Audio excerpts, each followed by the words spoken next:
नमस्कार दोस्तों, ये कहानी अब्बास नाम के ट्रक ड्राइवर के बारे में होने वाली है। तो चलिए सुनते हैं इस कहानी को अब्बास की आवाज़ में। अब्बास ने एक रात अपने ट्रक में गुजरात से राजस्थान के लिए माल भरवाया और हाथों हाथ रवाना हो गया। रात के भयानक अंधेरे को चीरते हुए ट्रक तेजी से दौड़ रही थी और हड्डियों को पिघला देने वाली सर्दियों की रात थी और रात के 12 बज चुके थे। रास्ता खुला लेकिन सुनसान था। ट्रक की हेडलाइट रात के घने अंधेरे को चीरते हुए तेजी से आगे बढ़ रही थी। आधी रात के बाद ही अब्बास को ट्रक चलाने में मजा आता था, क्योंकि ज्यादातर इस टाइम पे सड़क सुनसान मिलती थी और जिसके कारण उसे अपनी मर्जी के मुताबिक गाड़ी को भगाने में मजा आता था। ऐसे वीरान रास्तों पर उसका आना जाना लगा रहता था। आधी रात के बाद लूट की विराम भी आम बात थी। हालांकि अब्बास किसी से नहीं डरता था। रोज की तरह वह आज भी तेजी से आगे बढ़ रहा था। रास्ता काफी डरावना होने के बावजूद भी वह बेफिक्र होकर अपनी गाड़ी को तेजी से ड्राइव कर रहा था और ठीक उसी के बगल में अब्बास का बेटा कंबल ओढ़ कर सोया हुआ था और गुजरात की बॉर्डर पार करते हुए गाड़ी राजस्थान में दाखिल हो गई थी। अंबाजी होकर गाड़ी आबू की तरफ से गुजरने वाली थी, जो कि टेढ़े मेढ़े रास्ते थे। वहां पर राजस्थान बॉर्डर में एंटर होते ही एक छोटे से शहर को क्रॉस करने वाले थे, उससे पहले ही एक हादसा हो गया। घने घंघोर जंगल में पहाड़ी की ढलान में एक जबरदस्त धमाके के साथ ही ट्रक का टायर फट गया था। ब्रेक लगाकर गाड़ी को कंट्रोल में कर लिया। टायर की चीख के साथ ही गाड़ी रुक गई। रात के अंधेरे में पेड़ पौधों के डरावने चेहरे किसी राक्षस के भांति लग रहे थे और निशाचर जीवों की आवाज अब्बास को बिल्कुल भी ठीक नहीं लग रही थी।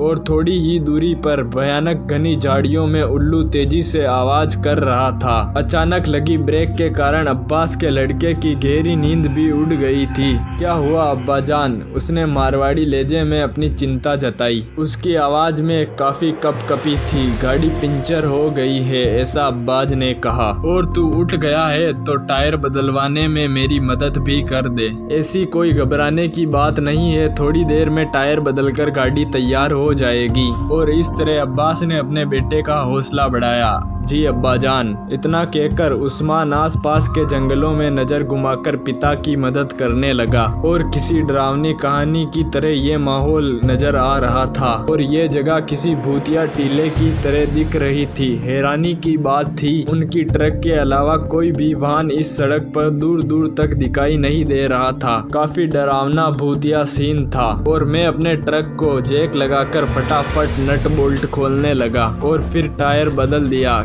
किसी अनजान खौफ के चलते हम दोनों ने फिर से गाड़ी में बैठकर राहत की सांस ली। मुझे डर इस बात का था कि इस वीरान जंगल में कोई जंगली जानवर हम पर हमला ना कर दे, मगर भगवान की दया से ऐसा कुछ नहीं हुआ। गाड़ी स्टार्ट करके दोनों आगे बढ़े। सर्दी भरी हवाएं पेड़ पौधों में सनसनाहट भर गई थी। ढलान उतरकर गाड़ी जब सीधे रास्ते पर आई तो मेरी आंखें खुली की खुली रह गई थी। वे कोई छोटे से कस्बे का स्टाफ था और बस स्टैंड पर एक औरत लंबा घूंघट काटे खड़ी हुई थी। हॉरर मूवी के सीन का नज़ारा देख मैं पूरी तरह से सहम गया और मेरे बेटे ने कहा, अब्बा जान कोई लुगाई खड़ी है। और तभी मैंने अपनी गाड़ी में ब्रेक लगाई। वे स्त्री रोड के बीच में आकर अपनी चूड़ियां खनखनाने लगी और तभी मैंने अपनी गाड़ी को भी रोक लिया था। उस अजनबी औरत का चेहरा देखने की मेरी कोशिश बिल्कुल नाकाम रही। उस औरत ने कहा, मुझे अगले स्टेशन तक छोड़ दीजिए प्लीज, अंधेरा बहुत ज्यादा हो चुका है। गिड़गिड़ाते हुए उसने कहा, इसलिए मुझे उस पर रहम आ गया था। जिस स्त्री को आधी रात में घर से बाहर निकलना पड़े वह जरूर किसी बड़ी मुसीबत में हो सकती है। इतना सोचकर मैं अपने बेटे उस्मान से मुखातिब हुआ।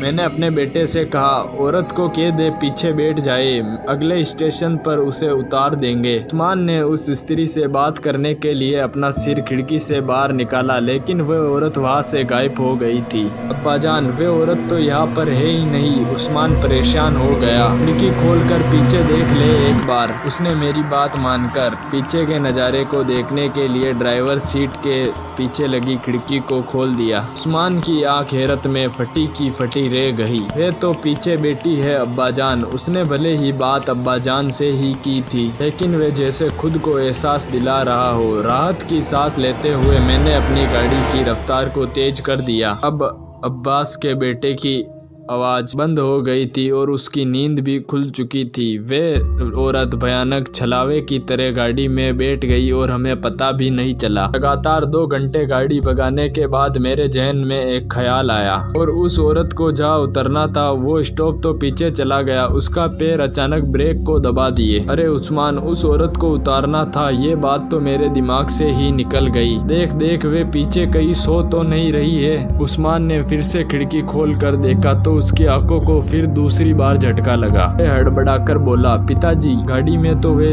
औरत है ही नहीं। और मैंने उस्मान को ऐसे देखा जैसे उसने कोई बचकानी बात की हो। क्या बात कर रहा है? ठीक से देख, किसी कोने में बैठी होगी। ठीक है, फिर लगता है जब गाड़ी धीमी पड़ी तो वह उतर गई होगी। उस औरत का डरावना चेहरा अभी तक मेरी आंखों से दूर नहीं हो रहा था। उसका तर्क जैसे मेरे ही गले में अटक गया। मैं इस घटना को भूलकर अब जल्द से जल्द अपने घर पहुंचना चाहता था। फिर वे 1 मिनट के लिए भी कहीं पर नहीं रुका और लगातार अपने ट्रक को तेजी रफ्तार से भगाता रहा। उस्मान को सर्दी भरी हवाओं के कारण फिर से नींद आ गई। हॉलीवुड की किसी भूतिया स्टोरी में नजर आए मंजर उसकी आंखों में नामुदार हो गए थे। उस्मान ने सुबह 9 बजने के साथ ही गाड़ी अपने घर पर पहुंचा दी थी और हाथ मुंह धोकर नाश्ता किया। बेगम सब्जी लेने के बहाने घर से बाहर निकल गई और उस्मान भी अपने दोस्तों से मिलने चला गया। नाश्ता करने के बाद मुझे बड़ी जोर से प्यास लगने लगी। फ्रिज से बोतल निकालने के इरादे से मैं उठने लगा।